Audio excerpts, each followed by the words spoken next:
Ready start. Repeat. నమస్తే. ఎన్నో ఆధ్యాత్మిక కార్యక్రమాలు, తన దివ్య దృష్టితో ఎన్నో విషయాలు మనకి తెలిసాయి. ముఖ్యంగా ఎలక్షన్స్ టైంలో నేను ప్రతి వీడియోలో చెప్తూనే ఉన్నాను. ఎలక్షన్స్ టైంలో ఉన్న వీడియోస్ ఛానల్‌లో ఉన్నాయి. కావాలంటే ఒకసారి వాచ్ చేయండి. ఎగ్జాక్ట్‌గా సార్ ఏదైతే చెప్పారో వాళ్ళే గెలవడం జరిగింది. అధికారం చేపట్టడం జరిగింది. చంద్రబాబు నాయుడు గారు ఎప్పుడు జైలుకి వెళ్తారు, ఎప్పుడు బయటకొస్తారో గూడా జెప్పారు. రేవంత్ రెడ్డి గారు ఎలా గెలుస్తారో చెప్పారు. ఇలా ఎన్నో విషయాలు మనకి రాజకీయంగా చాలా విషయాలు డిస్కస్ చేసున్నాం. 100% అవన్నీ కూడా సక్సెస్ అయిన దాఖలాలు మనం చూసాం. ఇక ఇప్పుడు చాలామంది స్టేట్‌లో తెలంగాణలో కేటీఆర్‌కి సంబంధించి మాట్లాడుతూ ఉన్నారు. మనం ఒప్పుకున్నా, ఒప్పుకోకపోయినా ఒక మేధావి. 100% ఆయన మాట్లాడుతూ ఉంటే, ఆయన చెప్తూ ఉంటే నిజమే కదా అని ఒక ఆలోచన వచ్చి ప్రతి ఒక్కళ్ళు ఆలోచిస్తూ ఉంటారు. అంటే ప్రాజెక్ట్స్‌కి సంబంధించి మాట్లాడినా, పొలిటికల్‌గా మాట్లాడినా ఆలోచింపజేసే వ్యక్తి అని చెప్పొచ్చు కేటీఆర్ గురించి. మరి అలాంటి కేటీఆర్ గారి మీద ఇది నిందలా, నీలాప నిందలా, లేకపోతే నిజాలా? ఎలా ఉండబోతోంది భవిష్యత్తు? దానికి సంబంధించి మాట్లాడటానికి నాతో పాటు స్టూడియోలో ఉన్నారు పివి రెడ్డి సార్. సార్‌తో మాట్లాడే ప్రయత్నం చేద్దాం. నమస్కారం. నమస్కారం. ఏంటి సార్ నిందలంటారా? నిజాలంటారా? కేటీఆర్ గారి మీద వస్తున్న వదంతులంటారా? మీరు ఎలా విశ్లేషిస్తారు? నిజంగా కేటీఆర్ గారి భవిష్యత్తు తప్పక జైలుకి వెళ్ళాల్సిన ఆహ్, దాఖలాలు కనిపిస్తున్నాయని చాలామంది మాట్లాడుతూ ఉన్నారు.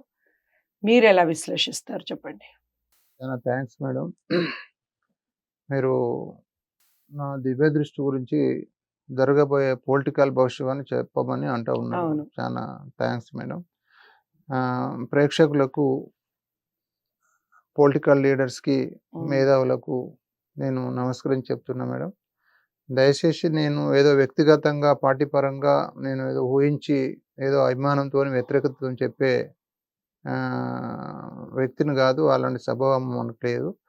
నా చిన్ననాటి నుంచి దివ్య దృష్టి ఉంది కాబట్టి జరగబోయే పరిణామాలు ముందే తెలుస్తాయి కాబట్టి నేను నేను గతంలో అనేక పొలిటికల్ లీడర్స్ గురించి, మేధావుల గురించి కూడా ఎన్నో చెప్పడం జరిగింది గత వీడియోలలో. సో అలానే నేను ఇప్పుడు కూడా మీరు అడిగిన క్వశ్చన్కు యాక్చువల్గా నేను ఇంకా 3 years తర్వాత చెప్పాలనుకున్నా, కానీ మీరు అడిగిన దానికి ఇప్పుడే చెప్పడం జరుగుతుంది. చెప్పండి. దయచేసి మేధావులు, పొలిటికల్ లీడర్స్ మళ్ళీ మాట్లాడదాం సార్. మళ్ళీ 3 years తర్వాత మళ్ళీ అప్పుడున్న కొత్త టాపిక్స్. సో దయచేసి ఏమనుకోకూడదని నేను కోరుచున్నాను మేడం. నేను ఇంతకుముందే వీడియో చేశాను కర్మ సిద్ధాంతంపై మేడం. ఇప్పుడే మనం కర్మ సిద్ధాంతంపై మాట్లాడుకున్నాము. అలానే ఇప్పుడు పొలిటికల్ అనేది మానవుని జనన మరణం మధ్య జరిగే పోరాటంలో మానవుడు నిర్మించుకున్న వృత్తులలో మానవుని బ్యాలెన్సింగ్ కొరకు, మానవుని జీవన విధానం కొరకు, మానవుని మనుగడ కొరకు యుగ యుగాలు మారిన కొద్దీ ఈ పొలిటికల్ వృత్తి అనేది కూడా మానవుని నిత్య జీవితంలో అనేక కోటాను కోట్ల వృత్తులు ఉన్నాయి.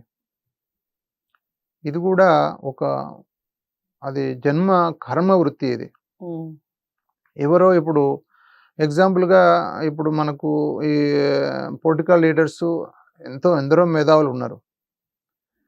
అందరు మేధావులు పొలిటికల్కి రాలే. మీరు బాగా గ్రహించండి. మేధావులకు కూడా తెలుస్తుంది. చాలా మంది పొలిటికల్కి వచ్చి కర్మానుసారం పొలిటికల్కి వస్తారు, జన్మ కర్మానుసారం పొలిటికల్కి వస్తున్నారు. వాళ్ళ వృత్తి ధర్మం పాటిస్తున్నారు.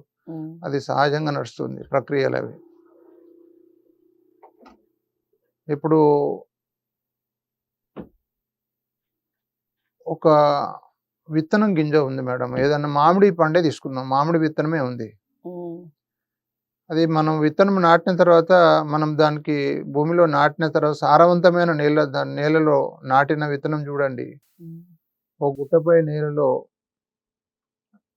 నాటిన మొక్క విత్తనం భవిష్యవాణి ఎట్లుంటుందో చూడండి. అది కర్మనే. అది కర్మానుసారం గుట్టపై నేలలో అతి తక్కువ సారవంతమైన నేల ఉంటుంది, అక్కడ సేద్యం జరగదు. ఆడ మొత్తం అది మామిడి మొక్కనే. ఇక్కడ నేలపై సారవంతమైన నేలపై భూమిలో పెట్టిన మొక్క కూడా సారవంతం, అది మామిడి మొక్కనే. కానీ అక్కడ మొక్క ఈడ మొక్క తేడా ఉంటుంది. దాన్నే కర్మానుసారము ఆ విత్తనం గింజ భూమిలో పడుతుంది. అలానే పొలిటికల్ లీడర్స్ కూడా పార్టీలు ఆవిర్భవించి కానీ, లేకుంటే ఒక పార్టీ తన ఓన్ రథం కానీ ఇతర రథాలపైకి కూడా జన్మ కర్మానుసారం పేరు ప్రఖ్యాతిగాంచి పరిపాలన చేస్తున్నారు. అది సహజ ధర్మం. ఇప్పుడు మీరు అడిగే క్వశ్చన్ ఏంటంటే నేను ఉదాహరణ చెప్పాల్సి వస్తుంది. ఎందుకంటే ఇది పొలిటికల్ లీడర్స్లో జరిగే పాలక పక్షానికి ప్రతిపక్షానికి జరిగే పోరాటంలో ఒక భాగము. ఇది కర్మలకు లోబడే వాళ్ళు ఇదంతా నడుస్తుందని చెప్పడానికి నేను ఎగ్జాంపుల్గా చెప్తున్నా మేడం. ఇప్పుడు మామిడి మొక్క భూమిలో నాటిన తర్వాత సారవంతంగా మంచిగా బలవంతంగా మంచిగా పెరుగుతుంది, ఫలాలు ఇస్తుంది. ఇప్పుడు మామిడి అది పింద దశలో చూడండి, ఇంకా పెరిగిన కొద్దీ కొన్ని పింద దశలనే అనేక పక్షులు దానికి అదే తిని ఆహారంగా తీసుకుంటాయి. అదొక రకంగా టేస్ట్గా ఉంటుంది. ఇంకా కొంచెం కాయ పెరిగిన తర్వాత అదొక రకంగా టేస్ట్గా ఉంటుంది. ఇంకా కొంచెం ఇంకా పెద్దగా పెరిగినాక అదో రకంగా ఉంటుంది. ఇంకా కొంచెం ముదురు పాకానికి వచ్చినాక అదో రకంగా టేస్ట్ ఉంటుంది. పూర్తిగా పండు వండిన తర్వాత అదో రకంగా ఉంటుంది. ప్లస్ చివరికి ఆ పండును ఎవ్వరు ఏ మానవుడు తెంపకున్నా కూడా అది ఆ కర్మానుసారము గాలికి కింద రాలక తప్పదు. అందుకే ఇప్పుడు మరణించిన తర్వాత పండుతో పోలుస్తారు. ఇప్పుడు మీరు చూడండి, ఎంత మంచి ఇదైనా కూడా అది ఒక దశలో దాన్ని పెంచుకున్న వ్యక్తులు, దాన్ని తీసుకునే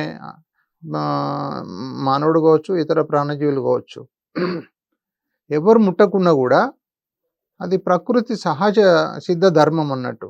చివరి దశలో అది పండు పడిన తర్వాత కొంతకాలానికి అది కింద రాలక తప్పదు. అయితే మీరు చూడండి, మామిడి మొక్క అన్ని మామిడి మొక్కలు ఫల వృక్షాలు కావట్లేదు. అది కర్మ అంటున్నా నేను. అలానే పొలిటికల్ లీడర్స్లో ఎందరో మేధావులు ఉన్నారు, ఎందరో లీడర్స్ ఉన్నారు. వాళ్ళ వాళ్ళ కర్మానుసారం వాళ్ళు ఉన్నతమైన స్థానంలో చేరుకుంటారు. ఇప్పుడు మామిడి మొక్క మీరు చూడండి, ఆ మామిడి పింద దశ నుంచి పండు దశ వరకు అది ఎన్ని అవతారాలు దాచుతుంది, ఎన్ని రకాల టేస్టులు మారుతున్నాయి, చివరి దశలో ఎలా అంతమైపోతుందన్న చూడండి. అలానే పొలిటికల్ లీడర్స్ కూడా ఒక మంచి ఆరోగ్యాన్ని ఇచ్చే మంచి ఫలవృక్షమైన కూడా సృష్టి కాలచక్రంలో అంతం కాక తప్పదు. అంతే కదా. అలానే ఇప్పుడు మీరు కేటీఆర్ గురించి చెప్పారు. చాలా మంచి విజ్ఞానవంతుడు, మంచి కర్మ సిద్ధాంతి, మంచి జ్ఞానబోధి, వాక్చాతుర్యం కలిగిన వ్యక్తి, బ్యాలెన్స్ తప్పని వ్యక్తి. కానీ ఎంత బ్యాలెన్స్ తప్పని వ్యక్తి అయినా కూడా తన కర్మలకు లోబడే తన వృత్తులు చేస్తాడు. కర్మలకు లోబడే వృత్తులు చేస్తాడు. మీరు చూడండి, ఇప్పుడు మన ఎగ్జాంపుల్గా మన భారతదేశంలో చూడండి, మన తెలంగాణలో చూడండి, ఎక్కడైనా కూడా ఎంతటి మేధావైనా కూడా నాట్ ఓన్లీ పొలిటికల్, మీరు అనేక వృత్తులలో పోండి, చట్టాలకు అతీతంగా కర్మానుసారం చేసే వాళ్ళే మీకు చూడండి 95% అవ్వపడతారు. మీరు చట్టాలను ఉల్లంఘనించి చట్టాలకు అతీతంగా, అంటే ఈ పని చేస్తే నేను తప్పు కదా అని భావించి కూడా కర్మలకు లోబడే ఈ డబ్బు జబ్బు అనేది వెరీ డేంజర్ జబ్బు. ఇది ఈ కలియుగంలో ఆ భగవంతుడు ఈ డబ్బు ఒకటి లేకుంటే జన్మించిన ప్రతి మానవుడు భగవంతుడే. మీరు బాగా గుర్తుపెట్టుకోండి. ఇప్పుడు ఒక డబ్బు వల్ల కొడుకు తండ్రిని చంపుతుండు, తండ్రి కొడుకుని చంపుతున్నాడు. అంతేగా. మీరు చూడండి, ఇంత ప్రేమ అభిమానము కన్న తండ్రిని పిల్లలు చంపుతూ ఉన్నారు. విన్నారా? కన్న కొడుకును కూడా మొత్తం వాళ్ళ వ్యసనాల కొరకు కూడా ఇవి డబ్బు కొరకు ఎన్నో హత్యలు జరుగుతున్నాయి. ఇదే డబ్బు కనుక లేకుంటే జన్మించిన ప్రతి మానవుడు భగవంతుడే. అసలు ఇంటికి తాళం అవసరం లేదు, అసలు మొత్తం ఏ మనిషి వీడు చెడ్డవాడన్న పదమే రాదు. ఇప్పుడు అడవిలో ఉన్న జంతువులు కోటాను కోట్ల జంతువులు, మీరు కోటాను కోట్ల మనము ఎన్నో నానా రకాల జంతువులు ఉన్నాయి, పక్షులు ఉన్నాయి. జన్మ కర్మ బ్యాలెన్స్ తప్పలేవు. ఇప్పుడు ఎగ్జాంపుల్గా అడవిలో ఉన్న సింహం ఉంది, దాని జన్మ కర్మానుసారము ఇతర జంతువును వేటాడి అది మరణానికి సిద్ధపడుతుంది, కానీ వేటకి వెనకాడదు. అది కర్మ. అలానే ఇప్పుడు జరగబోయే పొలిటికల్ జీవిత చరిత్ర కూడా ప్రతి నాయకుని మనుగడ కూడా ఎంత మంచివాడైనా కూడా తను చేసే పని తనకు మంచిదైనా కూడా కర్మానుసారము ఆయన కర్మలు అమలు చేయడానికి భగవంతుడు ప్రతిపక్షము పాలక పక్షం అనేది ఉంది. ఒక వ్యక్తి కర్మలు ఎవరు చేస్తారు? ప్రత్యక్షంగా భగవంతుడు వచ్చి చేయలేడు. ఆ భగవంతుడు విశ్వరూపంలో వచ్చి చేస్తాడు.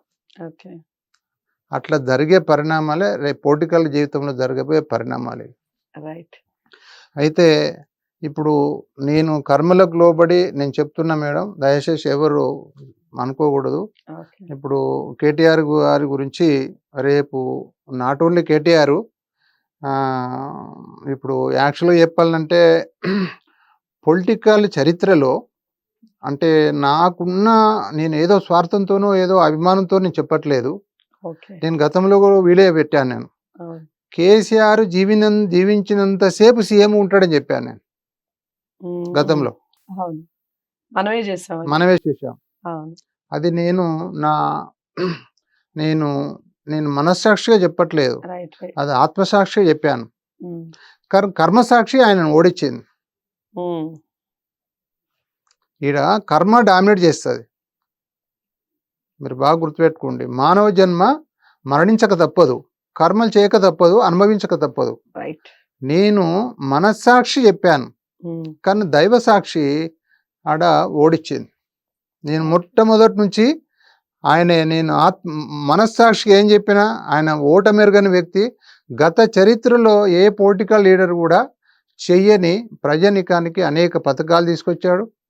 అనేక మొత్తం గుళ్ళు గోపురాలు మొత్తం చాలా బీద కుటుంబాలకు ఆయన యాక్చువల్గా నేను చాలా మంది మానసిక విశ్లేషణ చేసిన ఎలక్షన్స్ బిఫోర్. ఎవరికి వేస్తున్నారమ్మా అని 10 మందికి అడుగుతా 9 మంది కేసీఆర్ చెప్పారు. ఆయన మా ఇంటి పెద్ద కొడుకు అని చెప్పారు చాలా మంది. కానీ నేను చాలా మంది ఛాలెంజ్ చేసి విష్ణుమూర్తి వెంటాడుతున్నాడు అని మాత్రం నేను ఎన్నో చెప్పాను. ఆ ఫలవృక్షము చూడటానికి కలకలకల ఆడుతుంది, పూలు పండ్లతో ఆడుతుంది, భూ అంతర్భాగంలో ఉన్న వేర్లు మాత్రము అతి బలహీనంగా ఉన్నాయి, కొంచెం సుడిగాల వస్తే పడిపోతుంది చెట్టు అని నేను ఎవ్వరికి ఏ నాయకునికి అంటే హాని జరగకుండా డైరెక్ట్ చెప్పకుండా ఇండైరెక్ట్ నేను బీఆర్ఎస్ పార్టీ గురించి నేను చెప్పాను. గతంలో బీఆర్ఎస్ పార్టీ కూడా గతంలో ఏ పండితుడు ఏ పంచాంగకర్త చెప్పంది కూడా ఆయనకు ఈ టిఆర్ఎస్ నుంచి బీఆర్ఎస్ మారిందా మేడం? పార్టీ ఏంటిది? అది మార్పు చేయకూడదు, ఆ ప్రైమ్ మినిస్టర్ యోగం లేదని కూడా మీరు మన టీవీలో చెప్పడం జరిగింది. ఆయనకి యోగం లేదని కూడా. సో ఇది కర్మసిద్ధం, మనకు కర్మలకు లోబడి నేను కర్మ సిద్ధాంతం మనకు దివ్యదృష్టి ఉంది కాబట్టి చెప్తున్నా మేడం. అయితే ఇది వ్యక్తిగతం కాదు. అంటే ఈ బీఆర్ఎస్ పార్టీ కేసీఆర్ గారు అంత మంచి ప్రజల్లో గుర్తింపు పొందిన నాయకుడు. ఓటమికి కారణము జన్మ కర్మ. నువ్వు మంచివాడైనా కూడా మరణం ఉంటుంది కదా మేడం. అంటే మరణం ఏంటిదో, మరణం ఎంతటిదో, ఆ మరణానికి ముందు జనన మరణం మధ్యన జరిగే ఈ పోరాటాలు వృత్తులు కూడా ఒక కర్మనే. మరణం కూడా చివరి దశలో ఒక కర్మ కదా. మనం చేసే వృత్తి కూడా ఒక కర్మనే. ఒక కర్మనే. అది కర్మానుసారం నువ్వు ఎంత మంచి పని చేయి, నువ్వు తప్పక ఓటమి ఎరుగని తప్పనిసరి ఓడిపోతారు. అదొక కర్మగా భావించి ఆయన ఓడిపోయింది తప్ప ఒక చెడు చేసి ఓడిపోలే బీఆర్ఎస్ పార్టీ. ఇది జన్మకర్మలో నేను రేవంత్ రెడ్డి గారు విష్ణుమూర్తి ముద్దులే బిడ్డ పక్క ఆయన గెలుస్తున్నాను కూడా మీకు చెప్పాను. ప్రైమ్ మినిస్టర్ స్వయంగా విష్ణుమూర్తి అవతారము, విష్ణుమూర్తి విశ్వరూపమే. భారతదేశాన్ని ఇప్పుడు మీరు చూడండి, భవిష్యత్తులో భారతదేశము చూడండి, ప్రపంచ దేశాల్లో 196 దేశాల్లో మన భారతదేశము ఒక ఒక గుండె లాంటి మారిపోతుంది. మనం ఆల్రెడీ చేస్తున్నాం సార్ ఆల్రెడీ మనం లోక్సభలో. చేసినాము. మీరు అవును. చూడండి, విష్ణుమూర్తి విశ్వరూపమే మోడీ అని నేను చెప్తున్నాను. గతంలో కూడా నేను చెప్పాను, ఇప్పుడు కూడా చెప్తున్నాను. రేపు భవిష్యత్తులో ప్రతిపక్షం ఏ పని చేసినా పాలక పక్షానికి 100 మార్కులు పడుతున్నాయి. మీరు భవిష్యత్తులో చూడండి ఓకే. భారతదేశానికి. ప్లస్ ఇంకొకటి, ఇప్పుడు మన తెలంగాణకు వచ్చేటాలకు జరిగే పొలిటికల్ పరిణామాలు, ఇప్పుడు కాంగ్రెస్ పార్టీ గెలవడానికి దైవకర్మ, సృష్టికర్మ. బీఆర్ఎస్ ఓడిపోవడానికి దైవకర్మ, సృష్టికర్మ, మానవుని కర్మ కాదు. ఒక పార్టీ ఓటమికి గెలుపుకు మానవుని కర్మ కాదు. ఈ మధ్యన జరిగే పోరాటం అంతా తన కర్మలు ఒక పార్టీ వారికి ఒక పార్టీ అమలు చేయక తప్పదు. కాబట్టి ఇప్పుడు రేపు రాబోయే పరిణామాలు ఎట్లుంటాయంటే, రేపు బీఆర్ఎస్ పార్టీకి భవిష్యత్తులో బ్రహ్మరథం పడతారు. పట్టినా కూడా మీరు ఎలక్షన్స్ వరకు భవిష్యత్తులో బీఆర్ఎస్ పార్టీలో సీఎం అభ్యర్థి ఎవరన్నది గల్లంతుగా జరగబోతుంది. ఓకే. అంటే ఎవరు వస్తారో తెలియని పరిస్థితి ఏర్పడుతుంది. సీఎం అభ్యర్థి రేపు ఇప్పుడు బీఆర్ఎస్ పార్టీలో సీఎం అభ్యర్థి ఎవరు అనేది క్వశ్చన్ మార్క్ గా మారబోతుంది భవిష్యత్తులో. ఓకే. అంటే ఈ ఈ కొన్ని కర్మలు వెంటాడి నాయకుల భవిష్యత్తు వాళ్ళు ఊహించిన దానికన్నా వ్యతిరేకంగా జరగబోయే పరిణామాలు భవిష్యత్తులో రాబోతున్నాయని. కొంతమందికి ఎప్పుడైనా వ్యతిరేకత ఊహించని పరిణామాలు జరగడం, అలాగే కొంతమందికి ఊహించని పరిణామాలతో చాలా మేలు జరుగుతుంది. నేను చెప్తున్నా మేడం, ఒక కాడ పాజిటివ్, ఒక కాడ నెగటివ్. రైట్. సీటు ఒకటే ఉంది, అందరు భగవంతుని బిడ్డలే. తన కర్మలు ఎవరికి ఉందో వాళ్ళకి ఇస్తాడు. ఈ గెలిపోవటం అనేది ఆలే జరిగినాయి. ఈ మధ్యన జరిగే పోరాటాలంతా డిపెండ్ ఆన్ ప్రతిది కూడా భగవంతుడు ఉన్నాడు. ఆ భగవంతుడిని మన దేహము భగవంతునికి ఒక వాహనం లాంటిది. భగవంతుడు ఆట ఆడిస్తున్నాడు అనే భావంతో, దివ్య దృష్టితో మాత్రమే నేను చెప్తున్నా. దయచేసి ఎవరు తప్పవద్దని నేను భావిస్తున్నా. చాలా చక్కగా వివరించారు కేటీఆర్. చాలా ఆసక్తికరమైన టాపిక్ ఈ మధ్య కాలంలో. ప్రతి నెలకొకసారి 2 నెలలకు ఒకసారి ఏదో వదంతులు రావడం, దాని నుంచి మెల్లగా బయటికి రావడం, మళ్ళీ అంతకన్నా స్ట్రాంగ్ గా ఇంకొక వదంతులు రావడం, ఇలా జరుగుతూ ఉంది. ఏది ఏమైనప్పటికీ కేటీఆర్ గారి రాజకీయ భవిష్యత్తుని పక్కన పెడితే 3 సంవత్సరాల తర్వాత సీఎం అభ్యర్థి గల్లంతయ్యే అవకాశం ఉంది. ఎవరు వస్తారో తెలియని పరిస్థితి, అలాంటి అనిశ్చితి పార్టీలో కొనసాగుతుంది అన్నట్టుగా చెప్తున్నారు. చూద్దాం, నిజంగా 3 సంవత్సరాల తర్వాత ఈ సీఎం అభ్యర్థికి సంబంధించిన క్వశ్చన్ మార్క్ అలాగే ఉండిపోతుందా? మళ్ళీ కేసీఆర్ అవుతారా, లేదా మళ్ళీ రేవంత్ రెడ్డినే అవుతారా? ఎలా ఉంటుంది 3 సంవత్సరాల తర్వాత చూడాలి అలాంటి విషయాలు. వీడియో లైక్ చేసి అందరికీ షేర్ చేయండి, ఛానల్ని సబ్స్క్రైబ్ చేసుకోండి. మరో మంచి టాపిక్తో మళ్ళీ కలుద్దాం. నమస్తే.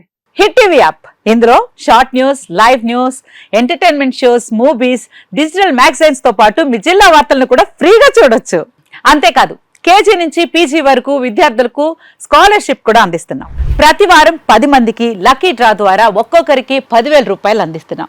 ఇంకెందుకు ఆలస్యం, వెంటనే హిట్ టీవీ యాప్ ని డౌన్లోడ్ చేసుకుని ఫ్రీగా ఎంటర్టైన్మెంట్ పొందండి. Hit TV app. Hit TV app. Please download hit TV app. Hit TV యాప్ని ఫ్రీగా డౌన్లోడ్ చేసుకొని ఎంజాయ్ చేయండి. మీకు నచ్చిన ఎంటర్టైన్మెంట్ కోసం హిట్ టీవీ యాప్ ని ఫ్రీగా డౌన్లోడ్ చేసుకొని ఎంజాయ్ చేయండి. హిట్ టీవీ యాప్ని డౌన్లోడ్ చేసుకుని ఆస్వాదించండి, ఆశీర్వదించండి. ఇంతమంది సెలబ్రిటీలు హిట్ టీవీ యాప్ ని డౌన్లోడ్ చేసుకోండి అని చెప్తున్నారంటే ఎంత మంచి యాప్ ఆలోచించండి.